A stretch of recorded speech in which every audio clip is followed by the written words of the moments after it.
Hey guys, it's Shane here from Tank Hunter Miniatures, and today I wanted to go over the experience I had over the weekend where I went to a small local tournament and brought nothing but Space Marine tanks. Now, I've been talking a lot about the Space Marine tanks of late, and I really do think they're probably one of the best armies if you want to bring this old tank list.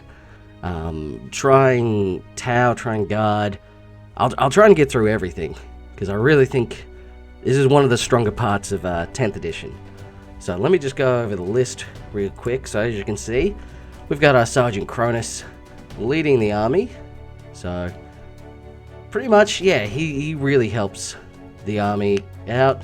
I went through this in the Space Marine list, so I won't go over exactly what he does, but he really makes a real good sniper type unit. Like, he really ensures that the tank you put him on is going to be able to hit, wound, and just take out its target. So I went through the Hunter. The Hunter didn't do that much in this list, but I'm glad I had it. It was only 100 points, and yeah, he can do some damage. The Redeemer was pretty much the MVP of this whole event. The Flamestorm cannons, I just rolled really lucky. I got a couple of good 6s for the amounts of shots, and being strength 6, AP 2, 2 damage apiece, it just melts pretty much everything it targets. So then we're looking at the land speeders. As I said, the land speeder buff, pretty much marker lighting a target, so you ignore cover and get the +1 to hit is just really good. The Annihilator for Kronos, and yeah, 3 Vindicators. Vindicators, again, like I'm saying, the best tank for Space Marines in the game. Great value out of these guys. Alright, so first match, as you can see, we deployed pretty good terrain in this first match. It was me versus Space Marines. So, yeah, my opponent had, I'm not sure if bringing Reboot to a 1500 point game was a good decision. Like, he's worth a lot. Yeah. But anyway, the opponent was really good about it. But it was one of the cases where pretty much everyone that saw my list and saw the army was like, oh no. They were a bit worried about it. I like I said, this is the first tournament I bring just Space Marine tanks too, so I didn't exactly know how well it would go. So we deployed pretty out of line of sight for everything. It was very much a case of try not to be shot off the table first turn, because he did have a massive 10-man squad of the Hellblasters with their lieutenant and the Apothecary, so that was a strong squad. That did a lot of damage. So this was the deployment. Let's see. Yeah, this is just more of his army. So he's got a couple of Dreadnoughts, some of the Incursors, yeah, the Hellblasters, like I said. Pretty balanced. You know, he's got his major kill blob, and then, yeah, just a good variety of units. So at the end of turn 1, as you can see, the Redeemer was able to move up, grab that side objective, and then do a lot of damage. Yeah, the Vindicators managed to blast a good chunk of the Hellblasters away, which cost the life of one of them and damaged the other, but that was to be expected. The Hellblasters were going to be the biggest damage dealers. I know and the Redempted Dreadnought, so he had to be taken out first. My opponent got first turn, so he moved up, did a lot of shots. He only really took out one Vindicator though. That's why you bring backup. So then we went to the end of turn 2.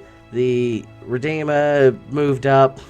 Pretty much it was on this side, the right hand side, where most of the action was happening.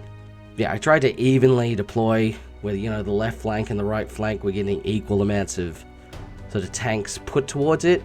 I probably should have put more to the right, but of course if I put more to the right, he would put more to the left. So, you know, it's all relative. I was able to tie up the Marines with the Land Speeder.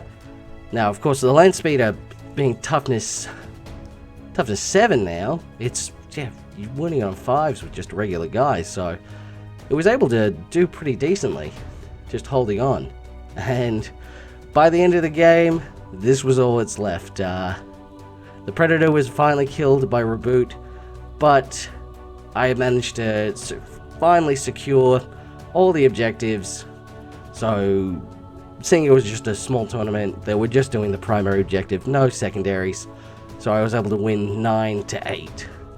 So it was still a close game, in the end. Because you're going to find that. You're going to find with just bringing big units, it's going to be hard to have board control.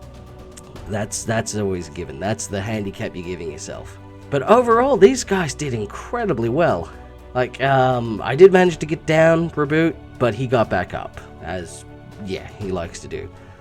But overall, yeah, first game was really fun. Yeah, like I said, I could have maybe put more focus on certain targets, but yeah, it's very much the objectives of what you got to go for. So that was good. That was solid against Marines. So next game, this was a game that I lost. So this one was against Eldar. So as you can see, he's got 2 Fire Prisms, Avatar of Khaine.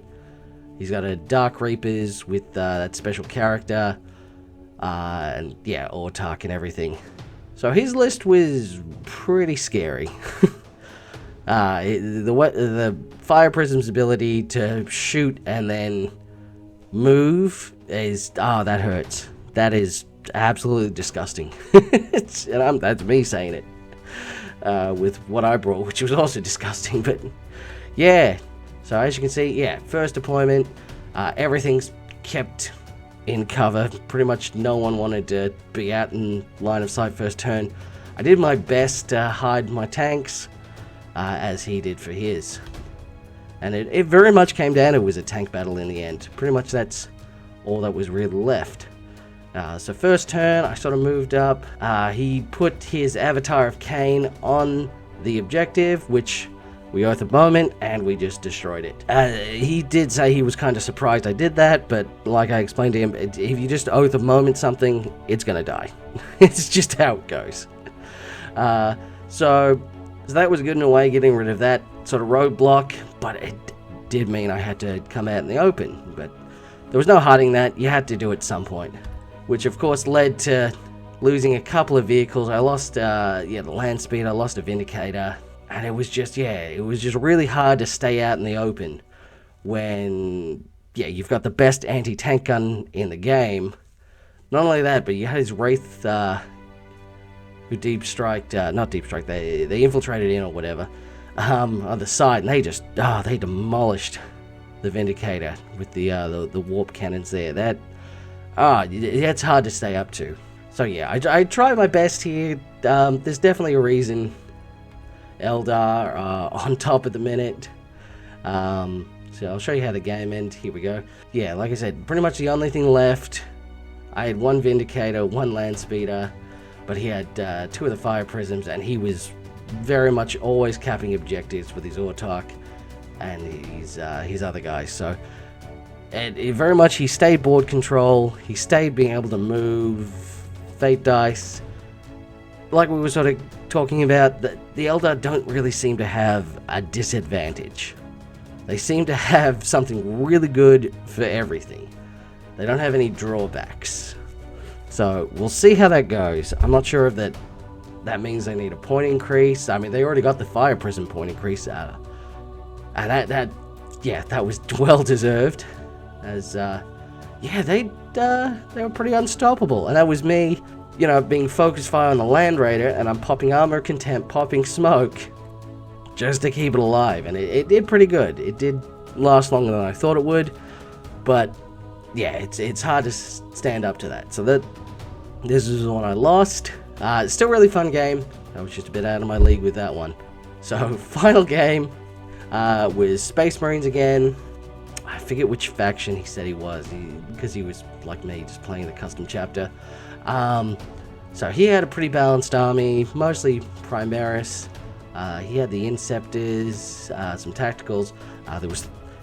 This was what should can of mine, because he had the 3 Devastator squads with las cannons, and I said, all right, well that should, no need to be afraid. That's a hard counter for me. And he had the Gladiator with the Gladiator Lancer, which again, that's your best version of it. So from the start, I said, all right, this should be all right. Should be able to pinpoint him down. However, this was the first game that I got first turn. It had to happen. So after the deployment, maybe this terrain could have been set out so there was a bit more hiding, but with going into Devastator Doctrines, I got really fast. I rolled really well for advances, and I was able to pretty much get in range of all his units. So yeah, this is after turn 1.